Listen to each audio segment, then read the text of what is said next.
की श्री राम सियवर। आरती उतारो श्री राम रघुवर की, राम रघुवर की श्री राम सियवर। भक्ति ज्योति जगमग हो मन मंदिर की, आरती उतारो श्री राम रघुवर की, राम रघुवर की श्री राम सियवर। सियावर रामचंद्र की गुरुवर, आज सिद्धार्थ प्रथम बार महाराज के साथ साख्य न्याय सभा में जा रहे हैं। इन्हें आशीर्वाद दीजिए। सिद्धार्थ, गुरुवरे के पांव छू। शतायुषी भव, कीर्तिमान भव, कुल देवता सूर्य समान तेजस्वी भव। दीजिए। प्रसाद नहीं, आशीर्वाद। मेरा आशीर्वाद तो सदा आपके साथ है कुमार। कहाँ है आपका आशीर्वाद? मुझे तो नहीं दिख रहा।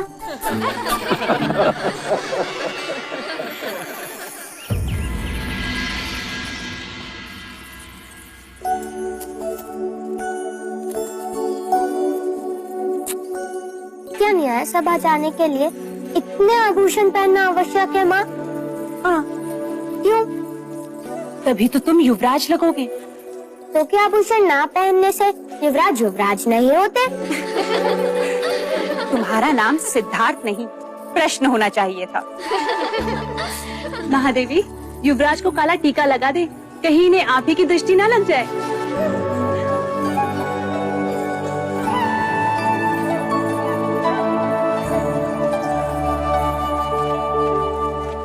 लीजिए देव, युवराज न्याय सभा जाने के लिए सज्ज है।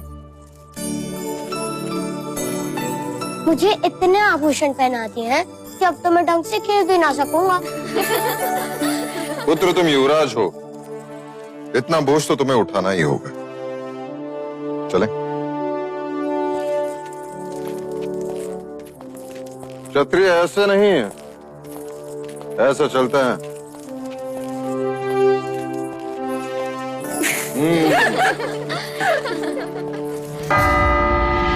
आप सभी का कपिल वस्तु की न्याय सभा में स्वागत है।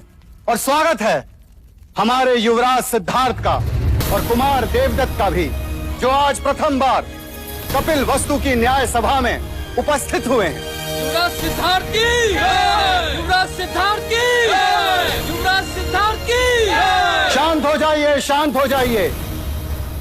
महाराज शुद्धोदन की आज्ञा से अब आज की न्याय सभा आरंभ की जाती है। अब दोनों किसान अपनी अपनी न्याय याचना लेकर महाराज के सम्मुख उपस्थित होंगे।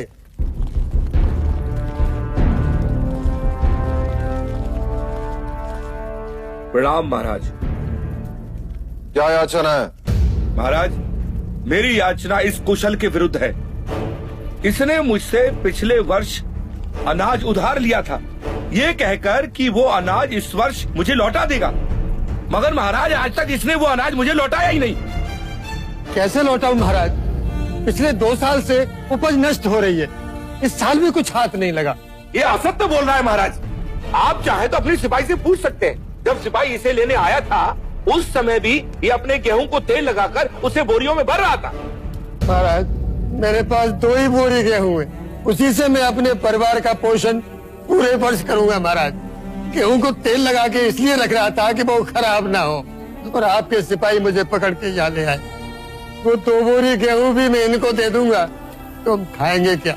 महाराज, अगर ये अनाज नहीं दे सकता तो इससे कहिए कि ये अपने खेत दे दे। अगर मैं खेत दे दूंगा तो अनाज कभी न लौटा पाऊंगा। महाराज, दोनों पक्षों ने अपनी राय रख दी है, अब महाराज न्याय करेंगे। युवराज सिद्धार्थ, कुमार देवदत्त, पहले मैं न्याय दूंगा। अवश्य। महाराज, मेरा मत है कि हम न्याय क्षत्रिय विधि से करें। कुशल ने गौरी को दिया वचन पूरा नहीं किया, इसीलिए कुशल को अपना खेत गौरी को देना चाहिए। महाराज, ऐसा न्याय न करें महाराज, हम नष्ट हो जाएंगे। दया करें महाराज। कुमार सिद्धार्थ, तुम कहो।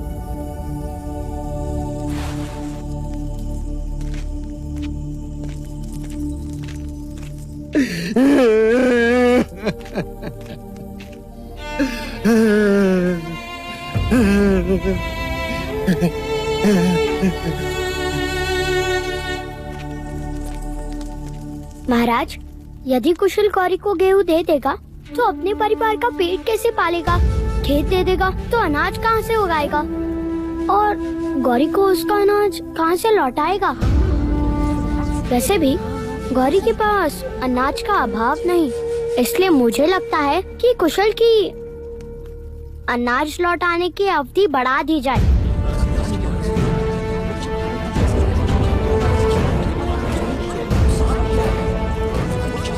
मैं देवदत्त के न्याय से सहमत हूं।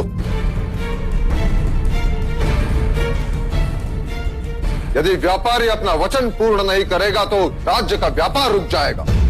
इसलिए कुशल को, गौरी को कुछ न कुछ तो देना ही होगा। क्षमा करें महाराज, चलते समय मेरे पास जितने पन थे वो सब गौरी को दे दिए मैंने। महाराज, इसने मुझे कुछ नहीं दिया। महाराज, गौरी असत्य कह रहा है। महाराज, मैं असत्य क्यों बोलूंगा? महाराज, आप कहें तो मैं सत्य का पता लगा सकता हूँ। ठीक है तो करो परख, कौन है सत्य और कौन असत्य। सिक्के दो गौरी। किंतु युवराज, ये सिक्के तो मेरे हैं।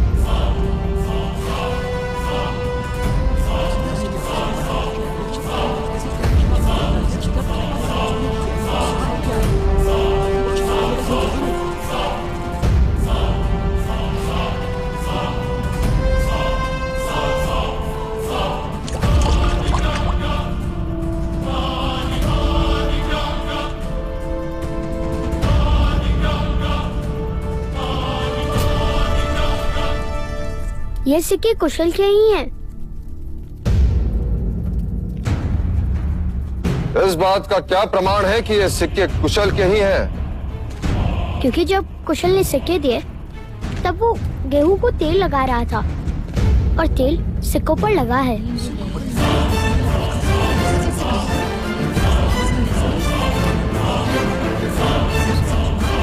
क्षमा महाराज, क्षमा।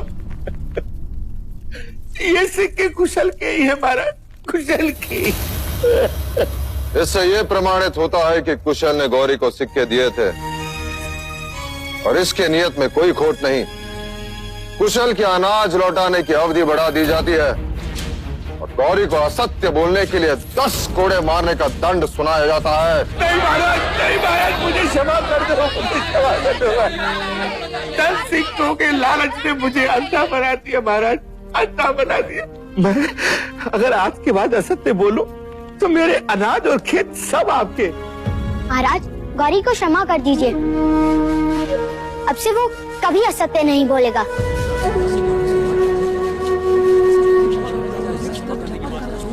गौरी, मैं तुम्हें क्षमा कर सकता हूँ यदि इस न्याय सभा में कोई तुम्हारा उत्तरदायित्व लेता है कि तू दोबारा झूठ नहीं बोलेगा।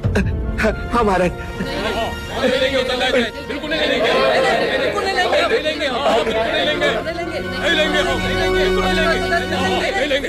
देखा गौरी, तुम्हारा उत्तरदायित्व लेने के लिए कोई तैयार नहीं, इसलिए तुम्हें 10 कोड़े मारने का दंड। महाराज, गौरी का उत्तरदायित्व मैं लेता हूँ।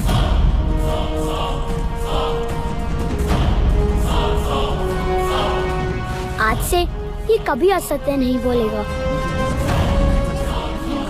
सिद्धार्थ, बताए उत्तरदायित्व लेने का अर्थ क्या है? यदि गौरी ने दोबारा असत्य कहा तो कोड़े तुम्हें खाने होंगे। हाँ ज्येष्ठा, पर गौरी तो यातना से बच जाएगा ना?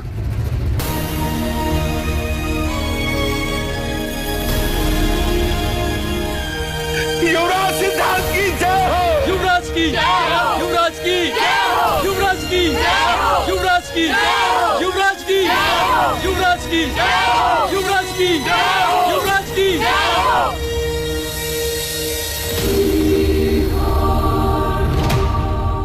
चाहे लाख जतन कर ले राजन, तेरा पुत्र सन्यासी ही बने।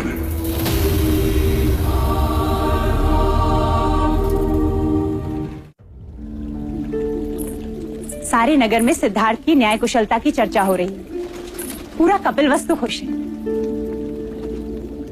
क्या हुआ देव, क्यों मन अशांत है?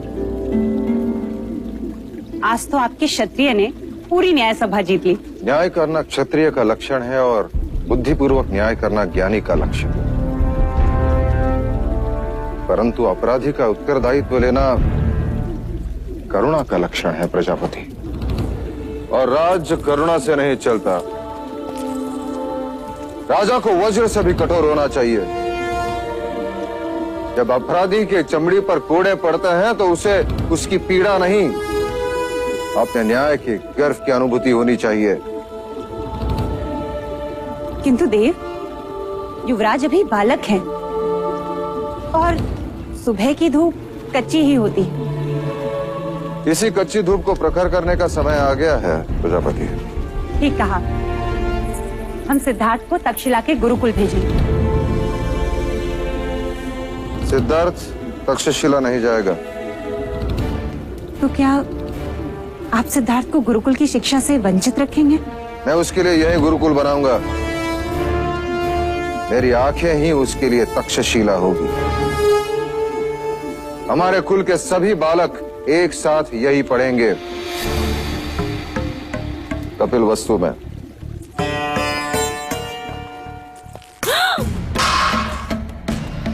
भोजन पर क्रोध नहीं करते देवता। क्यों न करूं? मुझे सब पर क्रोध आ रहा है।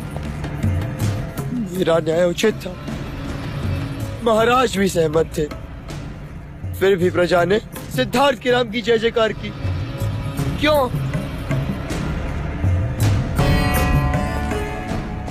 आंसू पोंछो देवदत्त, इस भांति रोते नहीं।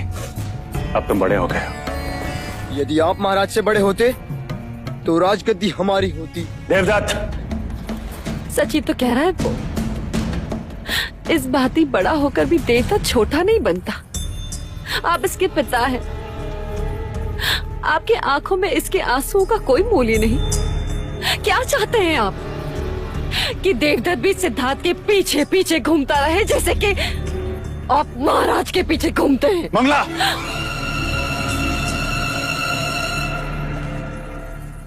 अब देखना देवदत्त के आंसुओं का मूल्य कौन चुकाता है,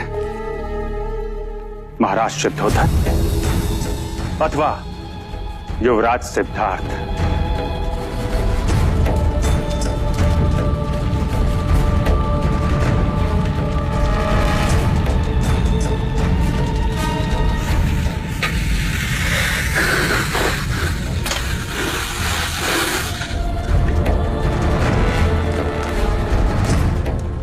लीजिए महाराज, ज्यों की त्यों है, रत्ती भर भी अंतर नहीं है।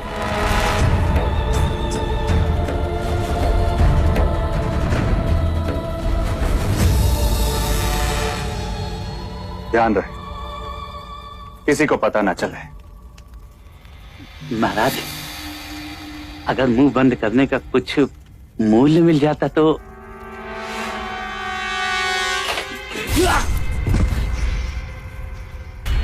ऋण तो मैं स्वयं भी नहीं रखता। अरे अरे उधर नहीं, अरे उधर नहीं, अरे इधर, अरे इधर, अरे उधर, अरे इधर,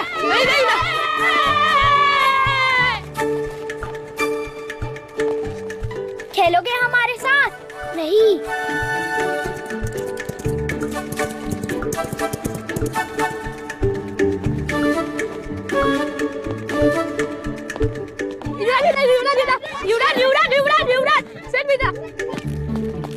कुमार, वहाँ मत जाइए, वहाँ युवराज खेल रहे हैं। चल।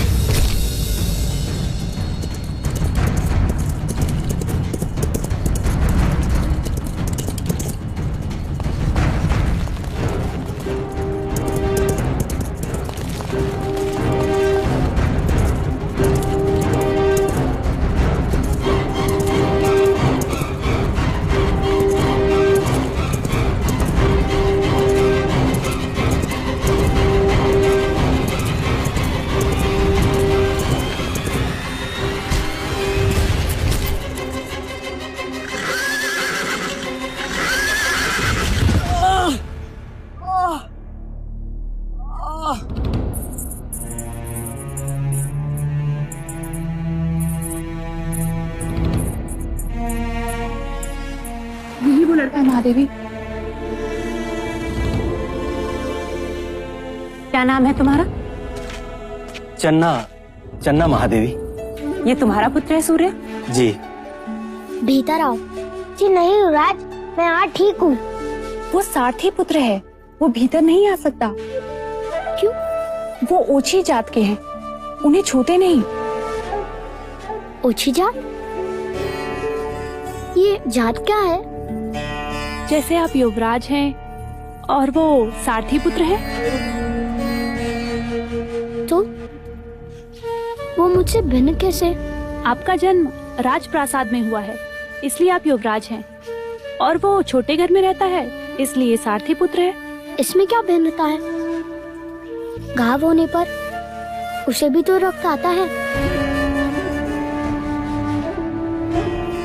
जब आप बड़े हो जाएंगे तो अपने आप समझ जाएंगे। पर मैं तो अभी समझना चाहता हूँ।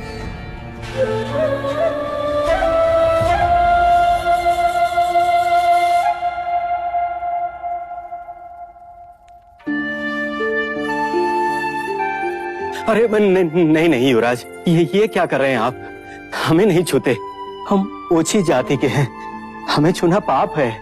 आज यदि ये मुझे छूता नहीं तो मैं बचता कैसे? मैं तो घायल हो जाता। महादेवी,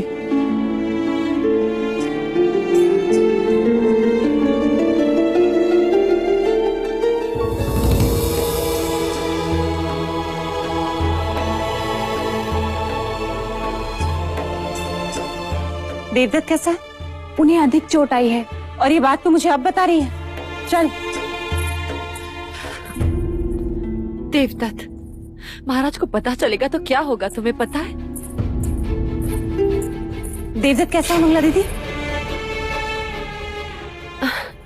देखो ना, सिद्धार्थ को बचाते बचाते घोड़े पर से गिर गया। भाइयों का प्यार तो देखो जरा। सिद्धार्थ, तुम ठीक तो हो? ये हटाओ इसे यहाँ से, इसी के कारण सब कुछ हुआ। यही बीच में आ गया था और मैं अश्वनियंत्रण खो बैठा और गिर पड़ा। हटाओ इसे यहाँ से, ओछी जात। ये मेरे साथ है ज्येष्ठा। यदि ये तुम्हारे साथ है तो मैं तुम्हारे साथ नहीं। देवदत्त, क्या कह रहे हो? युवराज है ये। कोई बात नहीं मंगला दीदी, हमें तो इस बात का संतोष है कि दोनों कुमार स्वस्थ हैं। एक बात और मंगला दीदी, ये बात महाराज तक ना पहुंचे, अन्यथा अकारण ही युवराज को लेकर चिंतित हो जाएंगे।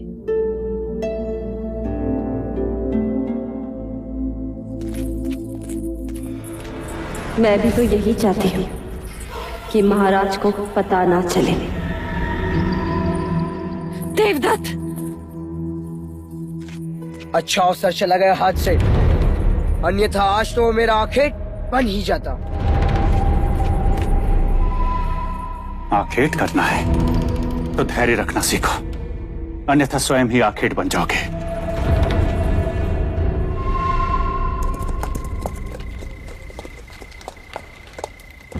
गौरी नंदन जी,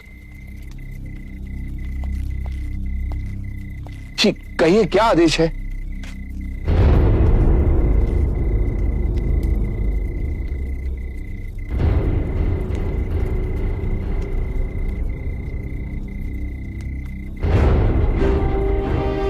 महाराज के आदेश का पालन होना चाहिए।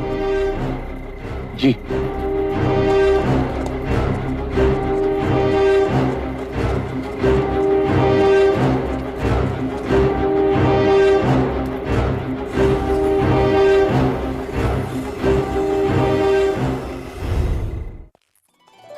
हम सब कहाँ जा रहे हैं यार? हम सब हर वर्ष की भांति वक्र मंगल उत्सव के लिए जा रहे हैं। तो क्या हर वर्ष की भांति अमिता बुआ भी आएगी? हाँ आएंगी। और यशोधरा? वो भी आएगी। हरि ओम अग्नेन्द्रोदं पुरोदधे हव्यवाहमुपब्रवे देवा आशादय। महाराज, खेतों की उपज फूले फले, इसलिए भगनी और ब्राह्मणों को भोदान दीजिए। परंतु हमारी भगिनी अभी तक देवदास से आई नहीं गुरुवर।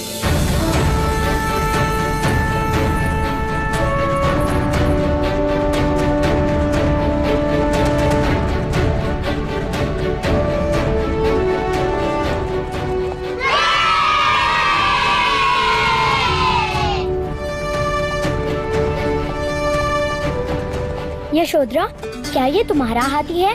हाँ, कुंज है इसका नाम। क्या ये मेरा मित्र बनेगा? हाँ, बनेगा। वैसे तो वो रथ या पालकी से आती है, इस बार वो हाथी पर कैसे आई?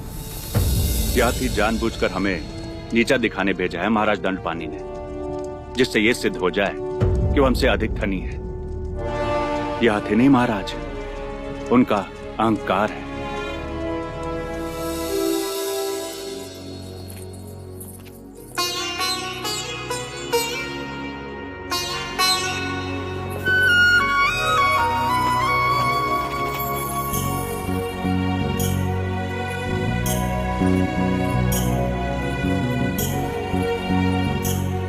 पल्लू से ढक दिया मेरी पुत्री को, इसका अर्थ जानती हो क्या? अब से ये तुम्हारी हुई। तुमसे किसने कहा कि ये पराई है? ये तो पहले से ही हमारी है। क्यों यशोधरा?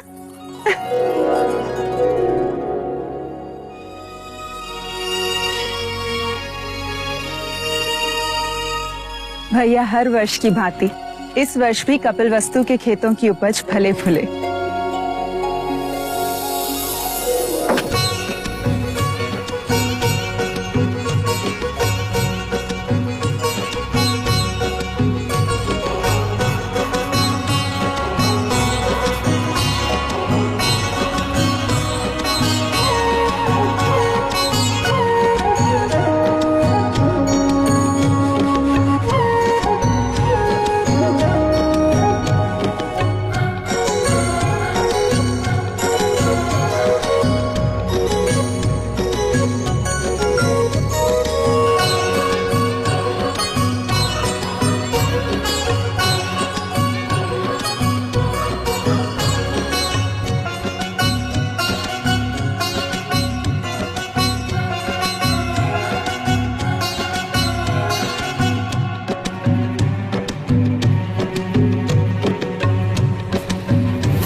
क्षत्रिय, युवराज की, युवराज की, युवराज की, युवराज की, युवराज की, युवराज की, युवराज की, युवराज की, युवराज की, युवराज की, युवराज की, युवराज की, युवराज की, युवराज की।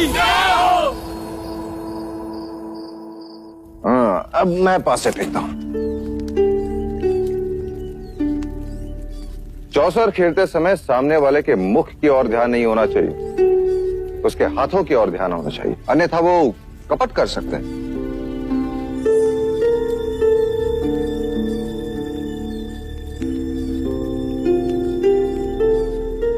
क्या उस हाथी जैसा तुम्हें मेरे सर पर भी कांटा दिखाई दे रहा है?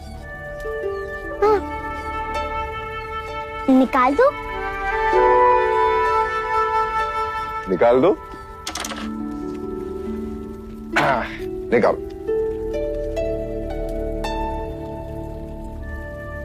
ये देखिए, इसका रंग इतना भिन्न क्यों है? अब क्या उत्तर देंगे, कैसे समझाएंगे? ये सफेद बाल वृद्धत्व का संकेत है। फिर वो पूछेगा वृद्धत्व क्या होता है? कुमार, जैसे आपके छोटे पुराने दांत टूटकर नए दांत आ गए, उसी प्रकार बालों का रंग बदलकर वो गिर जाते हैं और उसकी जगह पे नए बाल आ जाते हैं। वैसे जैसे पेड़ की पत्तियां अपना रंग बदलती हैं। बिल्कुल वैसे हैं। सही समय पे आई। युवराज को नींद आ रही है, ले जाओ।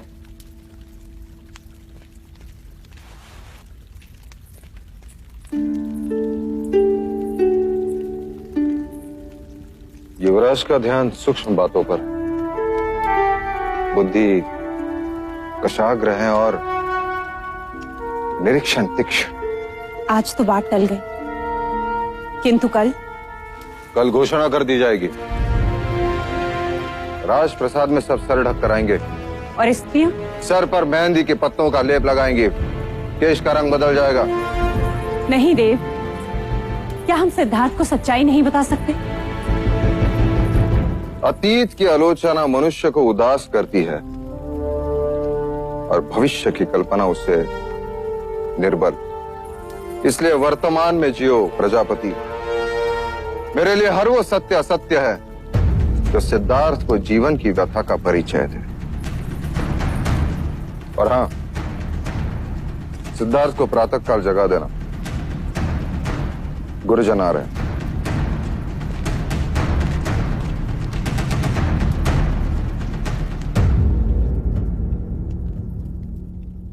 जैसे आपके छोटे पुराने दांत टूटकर नए दांत आ गए, उसी प्रकार बालों का रंग बदलकर वो गिर जाता है।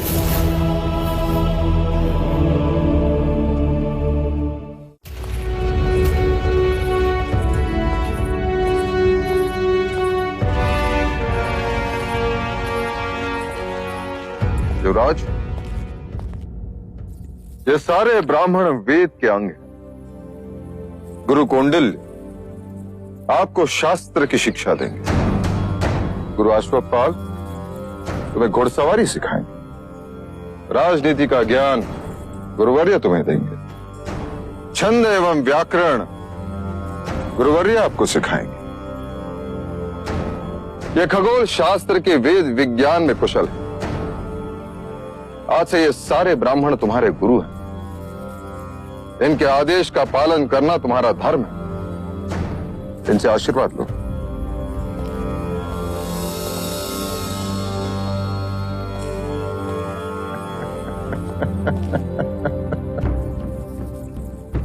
तो तुमने शिक्षा न प्राप्त करने का हक छोड़ ही दिया। अब से तुम सिद्धार्थ के साथ ही पढ़ोगे। जी महाराज। कह रहा था जब युवराज सिद्धार्थ पढ़ाई करने गुरुकुल जा रहे हैं तो मैं अकेला क्या करूंगा।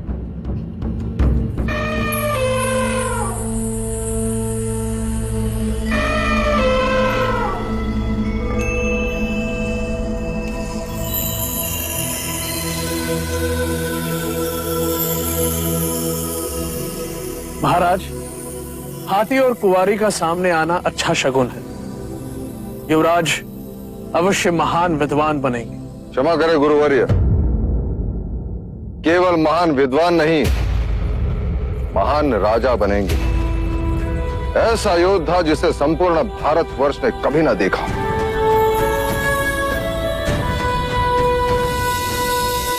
ये क्या है? दीपक। ये दीपक ज्ञान और ध्यान का प्रतीक है। वो कैसे?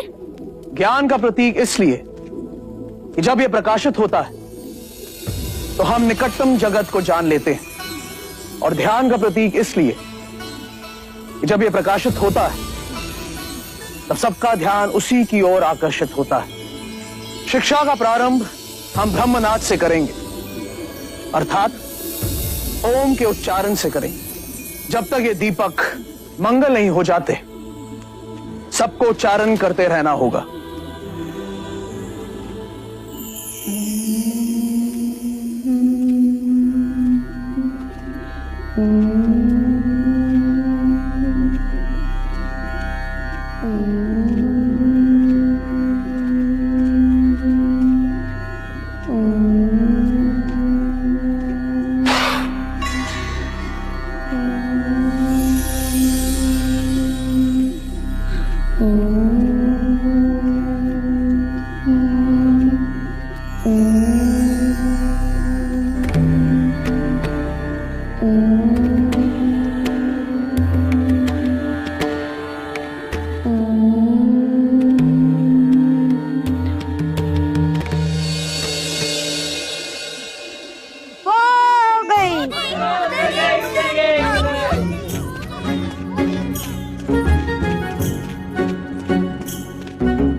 मेरी फेंकी गिल्ली सिद्धार्थ कभी नहीं ढूंढ पाएगा, रात तक भी नहीं। गिल्ली मिल गई! गिल्ली मिल गई दोस्तों! लो, तुम तो कहते थे कि सिद्धार्थ तुम्हारी गिल्ली कभी नहीं ढूंढ पाएगा। ढूंढ ली ना उसने गिल्ली। अब तुम अपनी आंखें बंद करो। चलना, अब तुम्हारी बारी।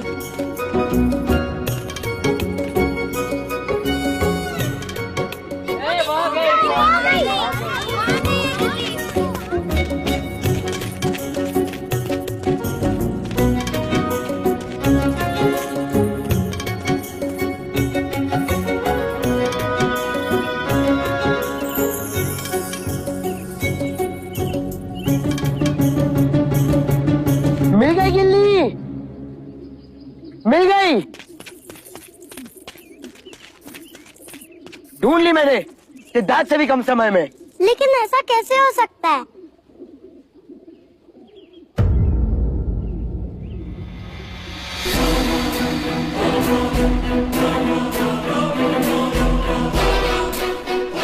गिल्ली तो यहाँ है। सिद्धार्थ इतनी जल्दी गिल्ली कैसे ढूंढ सकता है? अवश्य इसने कपट किया है। इसने हमें दूसरी गिल्ली दिखा दी। नहीं, सिद्धार्थ असत्य कभी नहीं बोल सकता। तो मैं असत्य बोल रहा हूँ। ध्यान रहे, मैं ज्येष्ठ हूँ, कपट सिद्धार्थ नहीं किया है।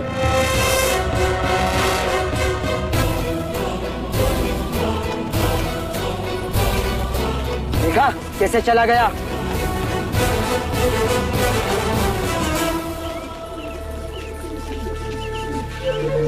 क्या हुआ सिद्धार्थ?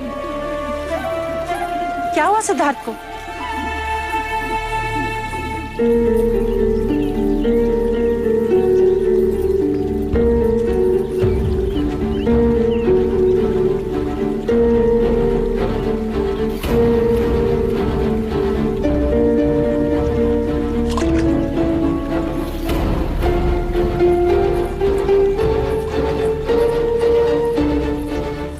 सिद्धार्थ, तुमने सत्य कहा, तुमने कपट से खेल जीता।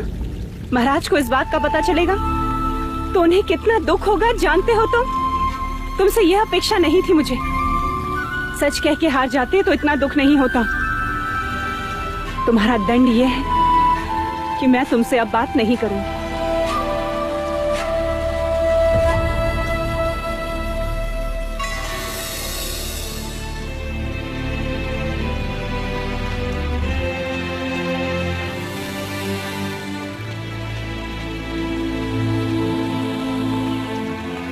यही है वो गिल्ली जो मैंने फेंकी थी। देखो, इसका कोना टूटा है। जैसा की दिखाई हुई गिल्ली दूसरी थी। कपट सिद्धार्थ ने नहीं किया महादेवी।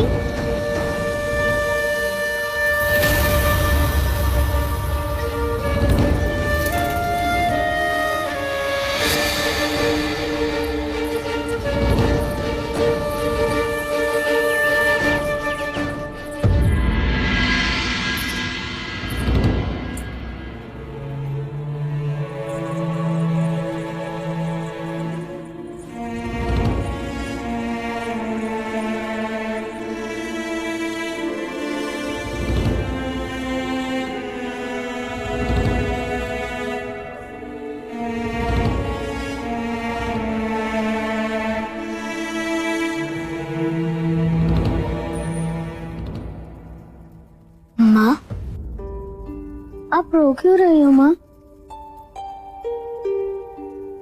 पुत्र, तू सही था तो तूने प्रतिकार क्यों नहीं किया? क्यों नहीं कहा कि असत्य तूने नहीं देवदत्त ने कहा था? माँ, आप ही ने तो कहा था बड़ों का मान रखना।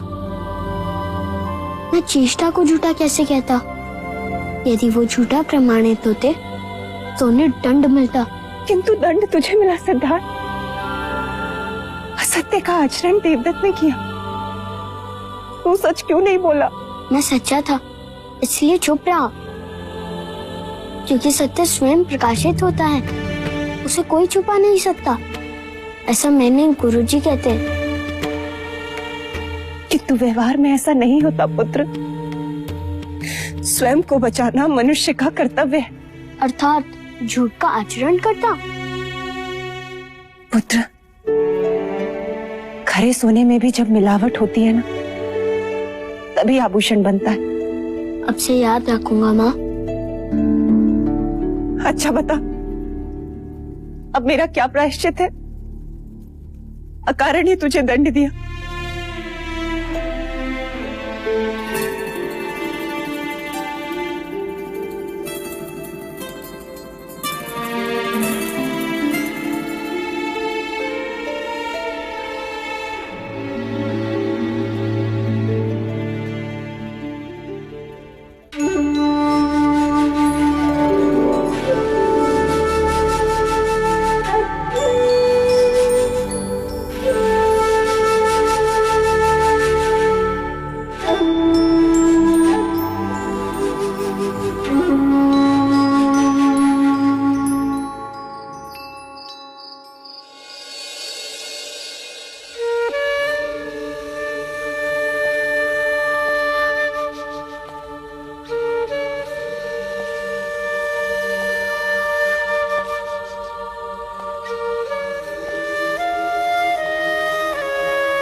आज तुम्हारे सुर करुणा से भरे हैं प्रजापति। तुम दुखी हो।